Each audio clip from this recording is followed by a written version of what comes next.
Good morning, yellow electric seeds, stars, seeds, stars, star seeds.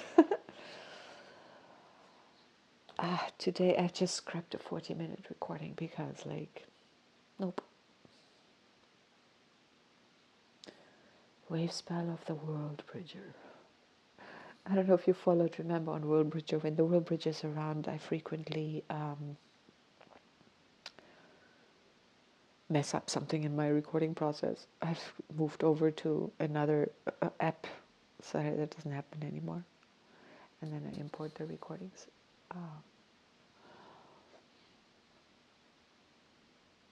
I am not making I am statements. Today, the energy in me feels or appears to me scattered.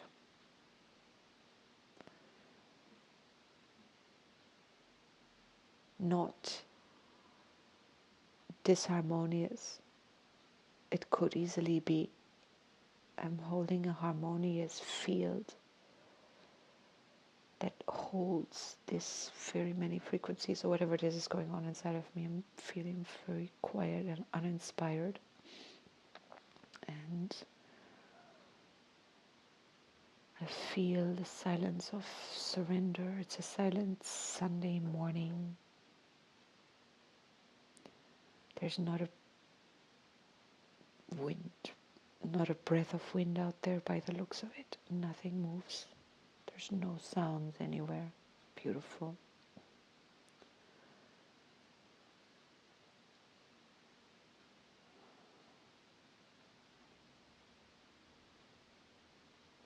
Surrendering limiting beliefs. World Bridger.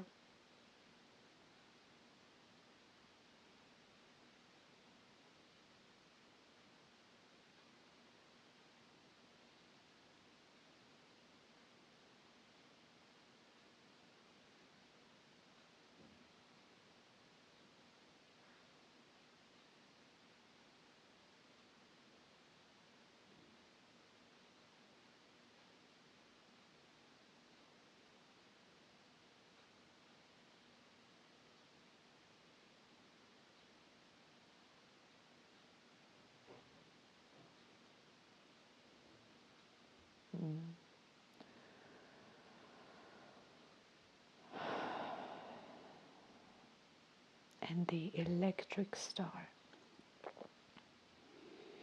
moving into higher octave. These are words. I'm looking for some inspiration. I'm drawing words out of my memory to see if any part of me catches on and wants to speak.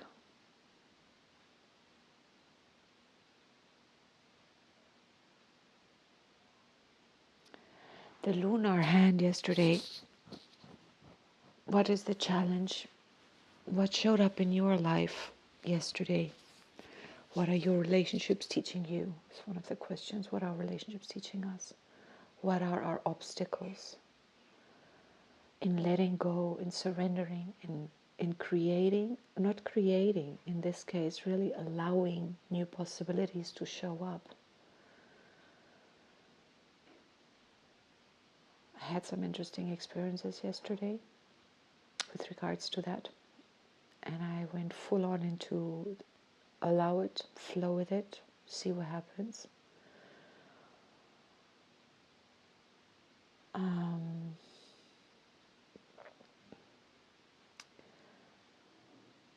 And the challenge that is actually showing up today, interestingly, it's interesting because I could, what my mind is doing now, we're in the wave spell of the World Bridger. So blue hand is lunar. Yesterday was blue hand. I'm for a moment mapping the magnetic hand and the lunar star. I'm for a moment drawing the wave spell of the hand, blue hand, into the equation here. And the star is lunar. So the star, I'm having a parallel vision or something at the moment of the electric star in the world bridger wave spell and the lunar star in the hand wave spell, and that informing the lunar hand from yesterday. So the harmony, the letting go and surrendering my own ideas about anything and just sticking with my joy and letting life lead. And it led me through a couple of experiences that I haven't had in many, many, many, many years. And all the while I'm like, should I resist? Should I resist? What is the fuck going on? I'm going to just run with this. Am I going to just let this take me over? I can stay in my joy. Where are my boundaries? This is overstepping my boundaries. I'm overstepping my boundaries. Are these boundaries real? Knowing healing accomplishment as a challenge or possibly obstacle. And the star, what is it? Don't want to lose my train of thought here. Elegance, beauty, art, of course. As an obstacle, elegance. Is it more elegant to just flow? Should I let, like life take me into this, just be free from my limiting beliefs? But my limiting beliefs are like, I have boundaries over here. This should not be happening, or I have to, I don't know, assert some thought or defend a thought. I should defend something or not, or can I just keep quiet and let it all, like, observe what's going on? So double challenge.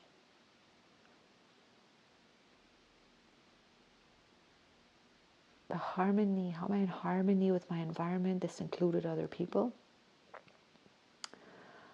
And that reflection within myself, and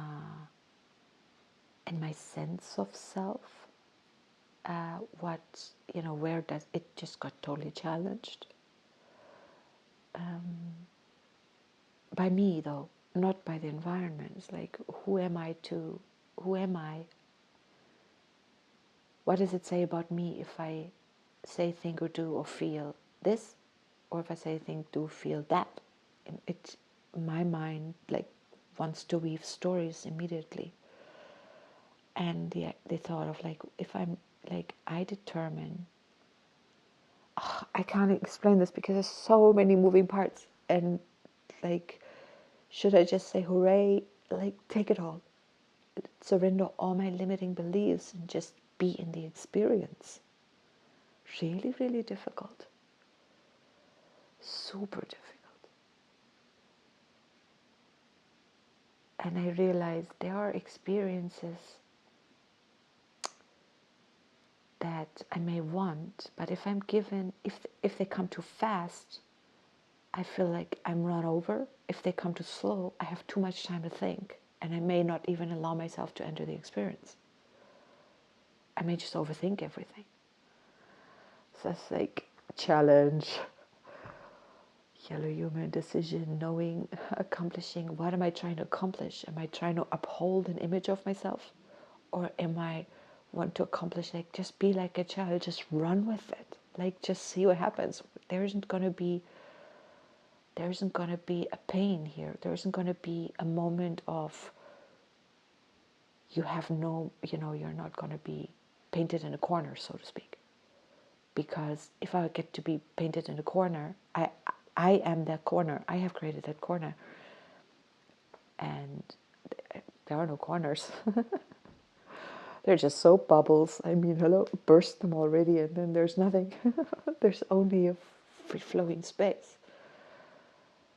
And yeah, like, that was really challenging. And today, it's a little challenging because the post-mortem is like, who died yesterday? Who's dying? Who's equalizing? Who's coming in as a new opportunity? What is the opportunity? What are the opportunities? there's definitely the opportunity to let go of some limiting beliefs. um, and I can see how my ego or my essential self, I don't know, I corrected something. I think I corrected in the recording. I just deleted to yesterday or the day before. I spoke about that there's this, they in this volcano dream spell, they speak about the essence self and the essential self, and that is wrong. There is the experiential self versus the essential self, or the essence self. The experiential self being what I experience versus the essence self being the experiencer. Now I'm getting it. For the longest time, I've been in this for over 3 years. I was like, what the fuck is the difference? What are you talking about? Now I get it. And as much as I like totally now get that this image of we are both wave and ocean, I've always looked at it as from the perspective of the wave. And it always came with like, yeah, but I don't want to disappear. The minute I go back into ocean, my identity wave is gone. And I can totally see how I've, from the limited perspective of wave, that's like the limited perspective of ego, I've created, life has created this self that gets to experience itself, and life gets to experience itself through this self. How this self can't conceive of anything, like this self will die, this self will go because it's a temporary expression, but there is the essential self that I always am, the ocean that produces countless selves, experiential selves, existential selves.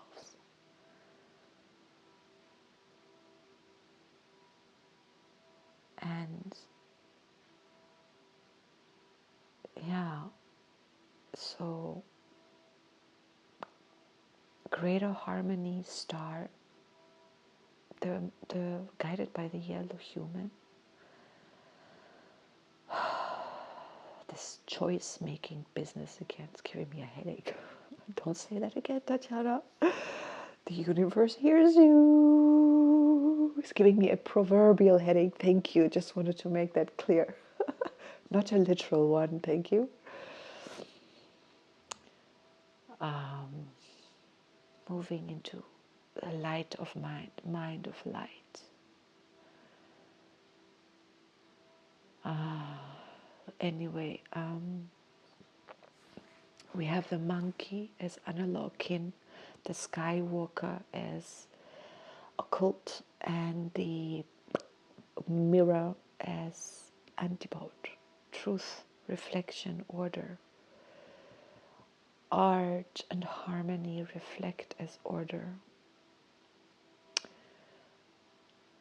I have most of the world I live in, most of my apartment is like really orderly, it's fine, but there's like one corner in this house that is perpetually and constantly disorganized, and I hate it.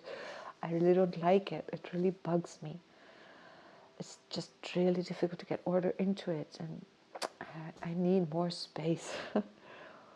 Or like seriously reorganize, and I'm inviting the organizer yellow star and the letting goer, equalizer, surrenderer, white world bridger to help me, and the blue hand accomplish, to tidy up that thing, to put organized, to put some harmony into that, and really just to go for it. I think I have an idea of what needs to happen there. It just needs to happen. And for some reason in my mind, that is one of those situations where I'm imagining, or part of me is imagining, it's a bigger problem than it is. And therefore I'm like, oh. But what it also symbolizes is, it's a serious shadow aspect of myself, is my ability to completely gloss over, to overlook elements of disharmony within myself and my life, because I got conditioned like that. In early childhood, I think the compass needle is still very accurate. The child completely reflects the environment, the family system. So when there's like disharmony or incongruencies or whatever, incoherence, the child will reflect that. But to whatever degree, however that gets dealt with, it also downloads the software of the parents or the environment. And I can totally see in my parental environment and in my social environment, in the German culture, wherever, when trauma doesn't get dealt with, it gets glossed over. And I don't have to even look as far back as Inquisitions and Big Bangs. Big Bang is not a part of the trauma, but yeah, what happened last century in Germany, the Germans never dealt with the trauma of the Holocaust. And they're not I don't know I can't speak about other cultures. I'm born into this culture, and I can clearly say this culture, the whole trauma of it, even the people who may have during the time been relatively ignorant to what was really going on, when they found out, that too is a major trauma. All of that, what happened there, traumatized the entire nation, traumatized half the world for that matter. I don't know, a quarter of the world, or some fraction of the world, but definitely traumatized this nation. And they did not do up to this day, it hasn't been done, so a trauma clearing. And of course, it wasn't the first trauma. So already you've been traumatized before. Traumatized people, hurt people, hurt people. So it's like this compounded trauma, which is like a compounded genetic distortion. And it gets worse and worse and worse. It gets passed on. And each expression, not every life that gets it expresses it, but whenever it does express, it expresses harder because it hasn't been cleared. Because in this culture, we don't understand that we need to clear our karma, that we need to heal our trauma, that we need to amend, that we need to release, that we need to understand, that we need to heal. Knowing, healing, accomplishment. I mean, why is that blue hand like deep? Collective trauma is a major issue. And when we don't, there's like just start to ignore. There's like a pain you learn to ignore. It's a chronic pain. The body can learn to ignore it until it can no longer. And at some point, we can't avoid having to clear it. We have to clear it. But if it's gone on for so long, we don't even have, and I'm veering off my own, I want to say this, it can be very, very difficult because we can be so painted in a corner that that's all we know. And our imagination, our perspective may have become so small, we do not even have a vision of who we are without all this gunk that has become absolutely our identity. And then it gets relatively difficult because no matter what we're clearing, the autopilot in us, the auto-programming will reproduce the last known state. Like when you're in Apple, this doesn't happen, but in Windows and Android, I don't know if it still happens. I use neither, but it used to happen. When I still use them, the system would crash and then it would give you a boot screen and give you options where to boot from. And then one of them was something like boot the last known workable configuration. And from there you could fix and jump back forward in time to, I don't know, whatever crashed. I don't know, whatever, I don't know how, whatever, But this, when we boot to the last workable version, the last workable version was whoever you were yesterday, type of thing. So it is the pathological version. So we end up rebooting we end up repeating. It's like me, if I keep asking myself this thing, it's like maybe my system crashes, I reboot in the last workable version, and today I'm here asking myself the same question. I'm not actually moving forward. I'm not actually clearing the stuff. I'm trying, or I'm clearing something, but then I'm rebooting, not a new version, because I haven't actually fed myself with a vision of who am I in a healthy state? Who am I in the completely clear state? Because the cleared state may be something that I may have learned that's really dangerous. That to be that is the most dangerous. To be who you really are, whatever that means, is really dangerous. So be something that you're not, because that's safe. And it isn't. Anyway, that's on another story, but that needs the yellow warrior to surrender the false beliefs, the limiting beliefs, the who we are not, when that is like all we've known. Like the grow box, which like in that documentary, I spoke about this before also, in the documentary Primordial Code, where toward the end he meets this German scientists with this grow box or green box, and they give electromagnetic or electric radiation, or they create an electric field or an electromagnetic field into the soil of the grow box, and the seedlings that they put in there, or the seeds that they put in there to let them sprout, they go back to their original genetic expression. They do not, like wheat becomes a bush rather than a single blah blah form. All the genetic manipulation that has happened to produce that the seed would express as it would out in the earth, out there in the grow box with that field of electric radiation, expresses differently. So whatever influences surrounding us cause our genetic expression. If the collective field isn't dealing with the trauma, it's makes harder for us to deal with, and then we can express. What am I going to go there next? But what I wanted to say is, the yellow human, with our free choice, I believe we can override virtually.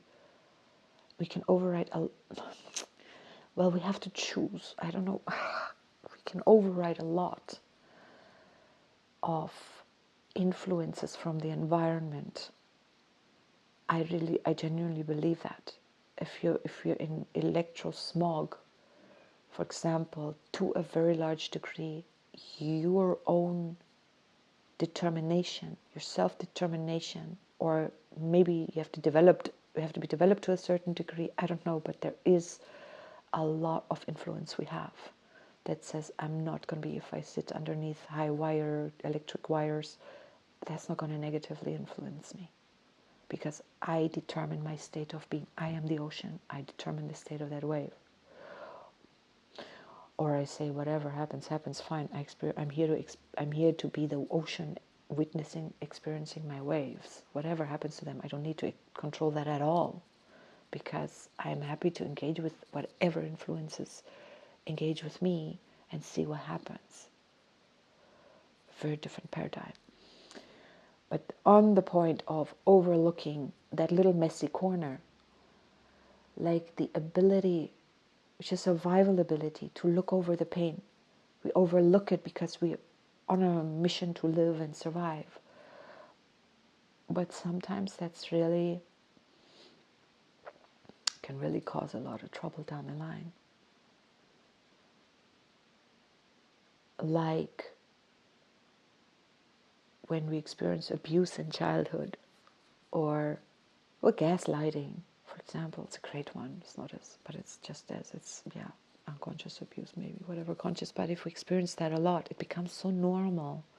This is the familiar field we've grown up in. Whatever love means, however we're able to give and receive love, those seeds were planted in childhood.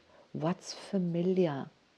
It's familiar to be loved and then left.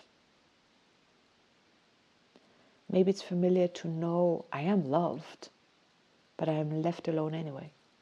I'm not valued, my company, my inner being isn't valued because it isn't even known, or because my parents themselves had experienced it that way, or whatever the case may be, or maybe I'm abused physically, emotionally, in some other way.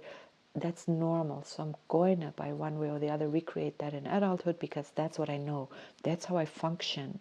That's how I know my own functioning. I function within that field because that field is like a frequential field, like the electromagnetics of my social environment.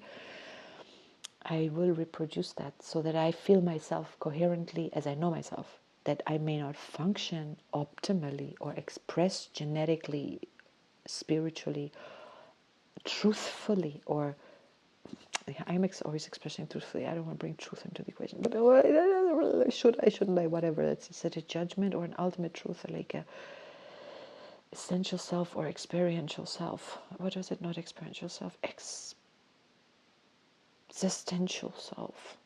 It's a part of my existential self that I'm expressing a limp because I copied the limp from everyone in my environment limped for whatever reason.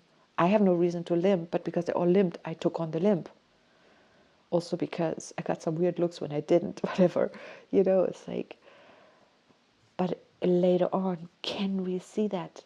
We limping, we've created pain in our bodies because we're limping, but there never was a pain to begin with. There was never an initial cause to limp. We've just taken it on from the environment. How do we get to see that? And if we then as adults come into an environment where people don't limp, we are the same people like our parents. We look at them like, what's wrong with you? You should be limping. Everybody limps. Why aren't you limping? And when that environment comes back and says, well, why are you limping? You shouldn't be limping. I mean, what is it? Where's gaslighting in this equation? How do we see these limiting beliefs? How do we come back to our original programming? How do we do it? How do we express who we really are? What does that mean? How do we do it? For so many people on this planet, this isn't a question at all. To me, it is. Because clearly, I must be not expressing who I really am.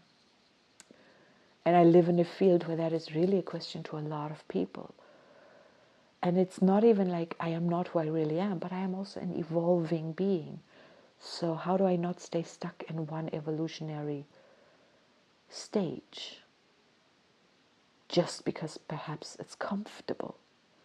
And if I have learned to accept discomfort, then when I've outgrown a stage, I'm going to experience discomfort, but I'm not going to maybe even recognize this discomfort means you're not moving on with the change, because the discomfort is so familiar. To me, that's like pretty crazy making, because I feel like I'm locked in my own echo chamber. It's like, who shows me? Who reflects back to me? What? And at the moment, I like to be able, yellow star, my own harmony. What is my environment reflecting back to me? If it reflects back to me like, you are very beautiful, we love you very much, we appreciate you very much, and my inner programming says, they must be lying, something's wrong here, then what the fuck? Or the other way around. If my environment is so crazy, I can't, and it's like reflecting a lot of anger and angriness back at me, and I can't accept that either, and I'm thinking they're crazy, they're angry, it's nothing to do with me, I'm not seeing the reflection either. So where's truth? How do we really identify truth? When often it's easy to see in others where they're like off course, where they are self-shaming or not seeing how beautiful they are or how magnificent they are, or that they're totally okay with all their idiosyncrasies, and nobody needs to be perfect, they're just perfect within their imperfections, but they can't see that themselves, and therefore they're driving this program of perfectionism, which makes them ever more flawed, because perfectionism makes us, it's just really tedious. It's a terrible program. But when we run it, and I occasionally run it too, it's like, oh, you can't see it because it's an auto, it's just like it fucking runs behind your back. And sometimes we see it, and then if we have perfectionism running and we see the problem of our perfectionism, we like are so hard on ourselves. Totally disharmonious, totally not yellow stars. So mind of light, like forgiveness, world bridger. Forgiveness isn't a part of anything. What is forgiveness? Forgiveness is just like, come on, get the programming right. There's no need for forgiveness, just change the programming. It's the understanding there is no wrong, there is nothing to forgive. I mean, who should forgive? Should the tree forgive the storm for having blown so hard that it broke? What forgiveness? Like, people do things because we have things happen, like, yeah, on some level forgiveness is relevant. Of course, I'm talking from some sort of meta triple blue eagle perspective, where it's like, no man, you just live your life, just be light mind already. But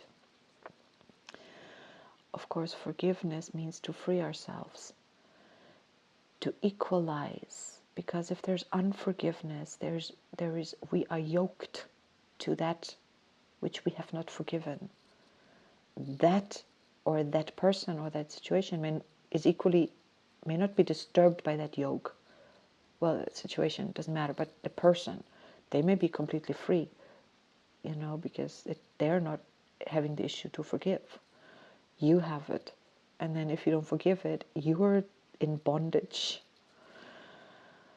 And it's not like, oh, but I can't be free until they apologize. No, that's nonsense.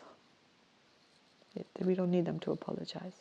We just need to release ourselves from the experience, from the bondage of the experience, and we do that by forgiveness and by understanding the gift that the experience brought. And sometimes we only see that gift once we have forgiven, once we have released the bond, because while we're still in bondage, we can't see it because we're too close to it, we're tied to it, we're not free. It's a cage with an open door, but we can't see the open door because we are just like rattling the cage or stuck in the cage by our own. That's the maturation process, is to realize you're not a child anymore. We're not subject to a higher power that negatively influences us. If there is if there's a limitation from a higher power, then it should surely serve our benefit. Otherwise,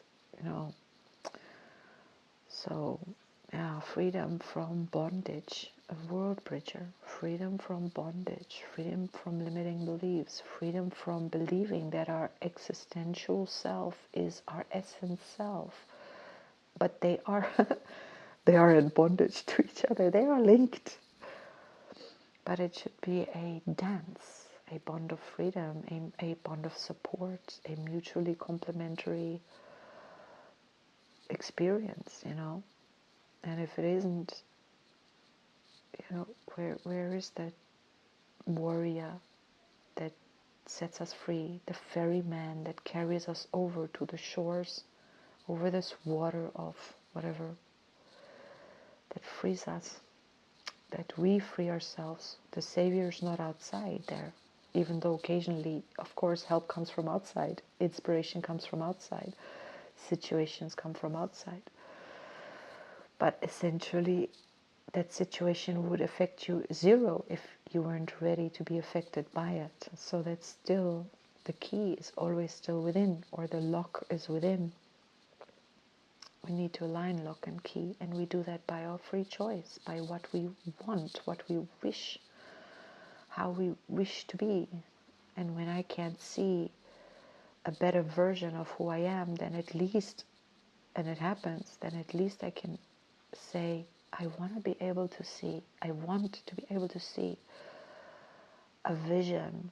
If I need a vision and I don't have one right now, and I'm looping or feeling stuck, and I can't see my way out of this, then I can want to be able to see my way out of it. I can want to be able to see a different version of me that is free from this thing that I currently just can't somehow obviously see myself free from. You know, so I can always ask, I can always opt for cooperation, I can always opt for harmony, even with what appears to be disharmonious. There is always prayer, there is always a hand reached out. And when we say, oh, I've been praying and asking for change for years and it hasn't come, then we haven't yet, we're not ready yet. We haven't yet fully experienced something, that we haven't yet surrendered something. Something is still happening in our own shadow. Something is still serving something that we willfully wish we wouldn't have to, perhaps, or what, I don't know, whatever the case may be. But to assume benevolence, to me, it's a more powerful position than to be in the victim position, like poor me and I can't shake this thing, or this is bad, or I'm a victim of this. That's a little more disempowering than to see, like, how is this serving me? What is this serving? What is the gift? What is it? Or, you know, so, I don't know. Sometimes we just can't even do any of that. It's just not possible. I totally relate. I mean, and then time will solve it. Sometimes it means perhaps we have to be brought to the edge of our own limitations. And then it's like death. It's like, I have no more ideas, I have no more fight in me, I have no more recourse, I know nothing, I'm at the end of my tether. I give up, like truly. And very often when that is true, when that moment is reached, that surrender is required, that moment of maybe total desperation, maybe totally like, fuck this shit, I'm done fighting this. It's just, I don't know anymore what I can do, or what. So then there comes a point of acceptance, and that point, maybe the portal to this space we needed that is the portal. Sometimes. And you can't get there willingly. You can't say, oh, I already want to be at the end of my tether. I'm there already. When you're not, you're not. Oh, you can't fake the point of desperation. That's a novel thought for me. I never had that thought before. And is it giving me joy? Yeah, obviously. Okay, I'm going to stop this now because I just don't believe anybody's listening to hear this somehow. I don't know, I'm judging hardcore today. I don't know exactly why. And the lunar hand, knowing, for me the challenge is not knowing. How is the lunar hand, how is it challenging in the world bridge away spell, but how is it challenging me as a human?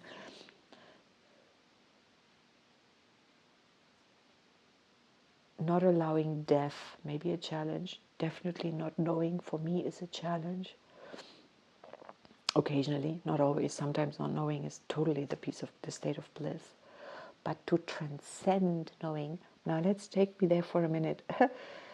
The cosmic hand comes out of the wave spell of the blue monkey. Wait, nope. Hand backwards going, night. Yes, the storm eagle. Eagle is the wave spell of the eagle. Of course. Oh, beautiful, beautiful, beautiful. The blue eagle, the cosmic hand. Why do I go there? Because it's transcending all that I am in terms of all that knowing, transcending knowing, is having it fully expressed, knowing and not knowing, and then transcending that. I don't know why I want to go there. mind, eagle. The eagle stands for mind, vision, create. Transcending, knowing, takes me into a state of higher mind, and for my ego, for my, not the ego, but maybe some part of my mind itself, lower frequency mind, or this thinking analytical mind, that the mind that believes in its own smartness, and the mind that has been conditioned in school to believe that logic and thinking is so important and understanding is everything, and planning and all that. To transcend that part of my mind is like, you can't transcend me. What are you talking about? I am the shit. I am the wave. We can't transcend. I am it. Don't talk ocean to me. It's like the ego. It's like, no, no, no, no, no, no, no, no, no, no, no, no, no. We don't die. We can't die. We can't. It did not exist. Transcend me, what? It can't understand. But that's, transcending the ego means being fully ego and then some. But transcend. Can the ego be transcended? The transcendental ego. What the fuck is that? But transcending mind. I mean, I don't know. The transcended mind that's really a place of, for me, my experience of it is a place of peace and stillness and bliss. And there is a knowing beyond knowing. There is a knowing beyond understanding. There's no more of this analysis and needing to understand anything, questions, wanting, which is fun. That's just the game. That's just the level of game. This part of my mind is totally my gamer, my gamer mind, life gaming, thinking, analyzing. It's just fun. And of course, in order to, I have to have a little bit of believing it's all real into the mix. It's part of a limiting belief, but it's needed there. So I can bridge the worlds to other parts of my mind where it's not needed, where it's not existing, but it doesn't mean the death of the other world. It's just a different world. And therein I've bridged the worlds, and I can, as a human, choose which world am I living in. Okay, I'm coming full circle. Thank you very much. That is definitely a more comfortable and more light mind of light state. That's transcendence for me personally. I've currently, just for a moment, transcended my own blue hand. And I feel it's a very healing space. And suddenly the sun has come out through the clouds or behind the house or something. I've got my eyes closed and the sun is just hitting hitting my eyelids. It's so beautiful. Just totally in tandem with this last moment. So I'm wondering if the sun herself is giving me her information. I call her. I don't know why. That comes out of German context. The sun is female, feminine by gender, by lingual gender.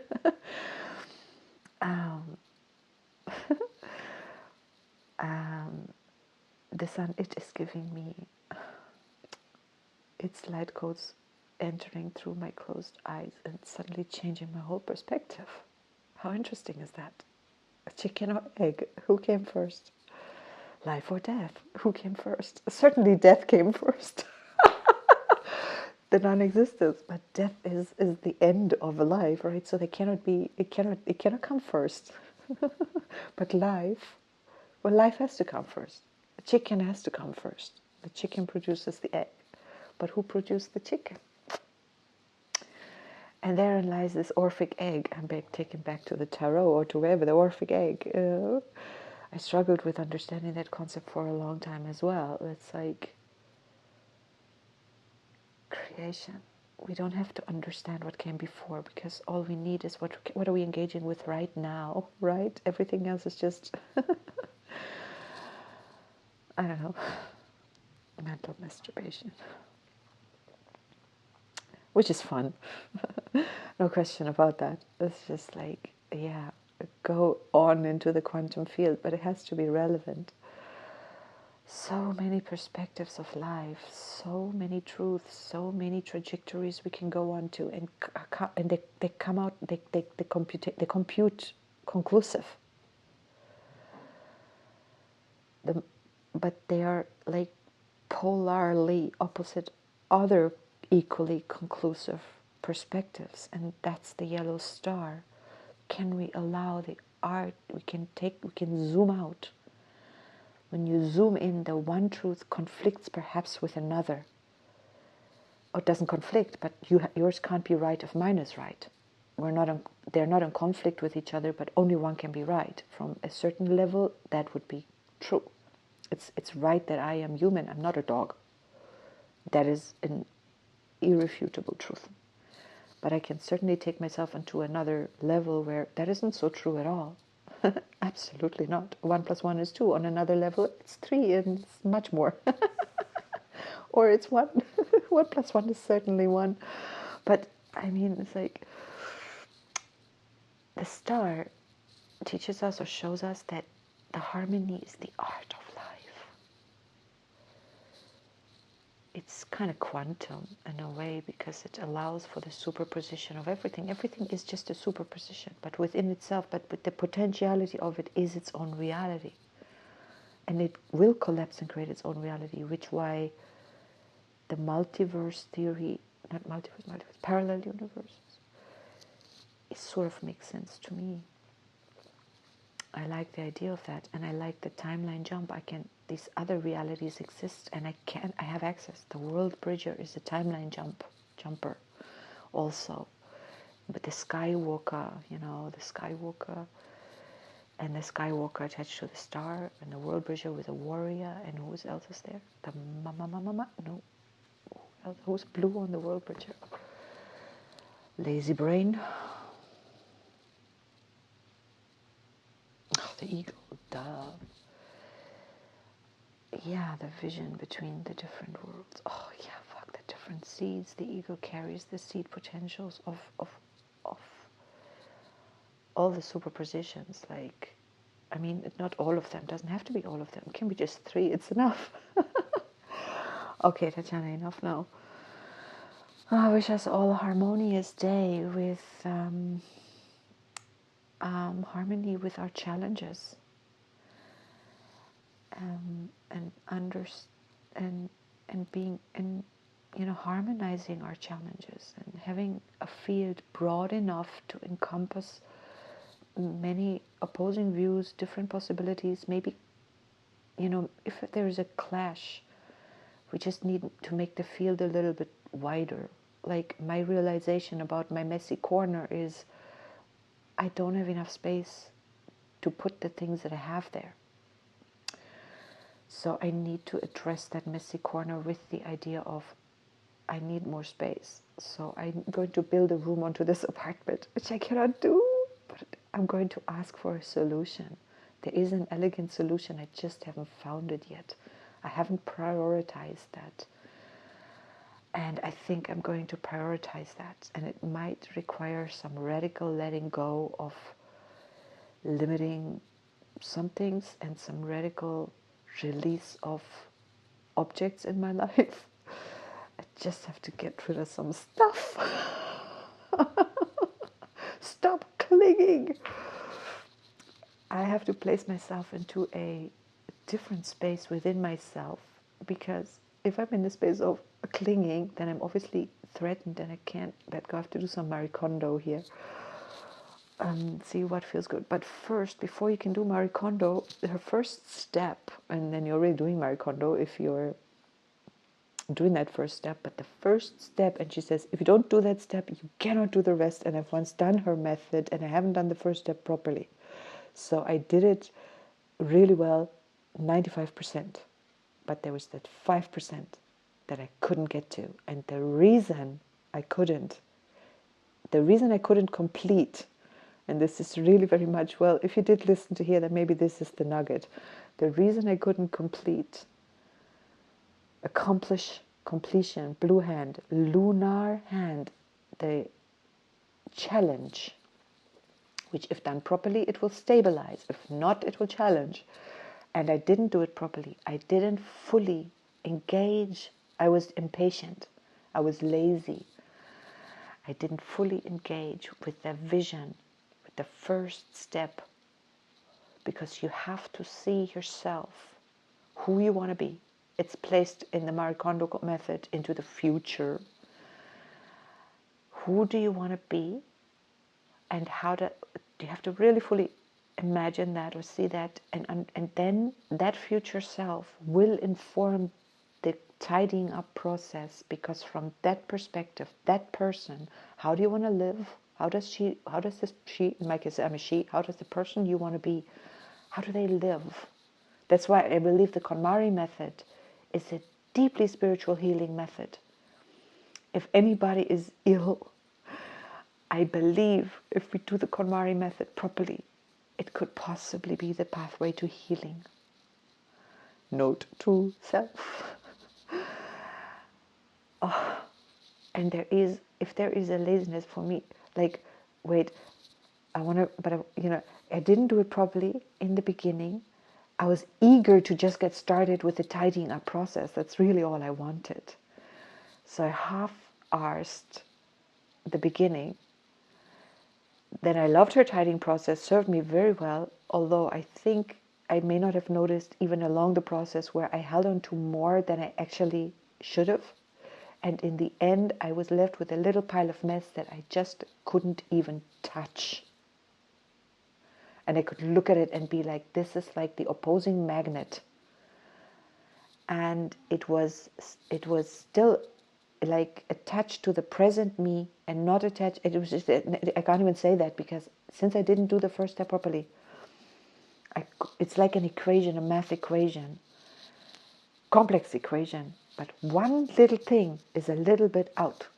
And the whole thing, you can compute, it checks out, it checks out, it checks out, it checks out. Until the very end, it doesn't. And you have to reach the end to realize, fuck, it doesn't check out. Fuck! And you're not going to start over, but there you have it. Damn. And the next point for me is, and like, why didn't I do that properly? Do I have to understand that? Do I have a block? Is there a block in me that doesn't... Even now, as I'm thinking about, I should sit down and envision that future self. Is there a block that allows me not really to do it? Am I trying to avoid that? And I can totally see how I have been doing that in the past. Avoiding myself. Because the only thing that can be in that future is a free, liberated, fully functioning, gorgeously beautiful Tatiana that is just like all that she can be and more. And from there she goes on to another version, another version, another version. Whatever that is, it's nothing to be afraid of. It's nothing to avoid. Being that does not mean I'm going to lose any part of me that is valuable. It is a total win-win for everyone, and I'm understanding that right now. And therein lies the healing. This spin is getting me here, and I'm feeling something I can't explain. But it's like, it comes with a grief. I want to say this because if you're listening to this point, because I think it may be important to understand this. When we're surrendering the old self, the death process usually comes with some kind of grief. And it may be very difficult to understand, and we may not move because like there's a grief and we think we're losing something valuable. No. We may lose something that has been valuable. We may lose something we've been attached to. And there may be a grief for letting go of something we no longer need. It no longer serves us, like a jacket you wore in childhood you really, really loved. But now it doesn't fit you anymore. It just doesn't fit you anymore. It's like you can grieve that, like, damn, I can't replace you. I haven't got another one. I grieve, but I can't wear you anymore. And that process needs to be understood. For me, somewhere I think I haven't fully integrated that. So I'm holding on to things that don't fit me anymore. Because I love them. But with that, I start to cluster. And I'm not releasing myself into the into the next upgrade, you know. And I want to go back, like I did yesterday, to a part of myself in childhood that somehow installed that pattern of I'm not letting go, I'm not ready to let go, I can't let go, or I don't know what that is. It's very, very complex. You know, it's very, very complex because maybe I have actually been really good at letting go. And then I remember an incident. Sorry, now I'm going storytelling. You can quit here, but you can just listen to this if you want to. Obviously, duh, Tatiana. Like, I'm not giving you permission here. I was about, it doesn't matter how old I was. Must have been 6, 7, maybe 8, max. And my mom went away on a business trip for a couple of weeks. I think a couple of weeks, maybe it was even only a week. I don't know how long it was. She was away. I have no idea about time. To Spain. And I knew the day she was going to come back, I think. I was out playing. And I don't know how it came, that I came into the building, into our apartment block. And there was a queue at the elevator. My father was in that queue. I greeted my father, oh, hello, da, da, da, da, da, da, da, da. And before I knew it, there was a woman next to my father that gave me really big eyes why I wasn't greeting her.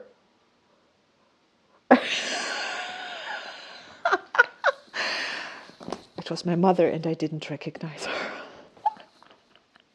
She had tanned so dark, I did not recognize her. And maybe something else had happened to my mom that field she had entered, let's call it that, changed so much about her that I didn't recognize her energetic frequency either.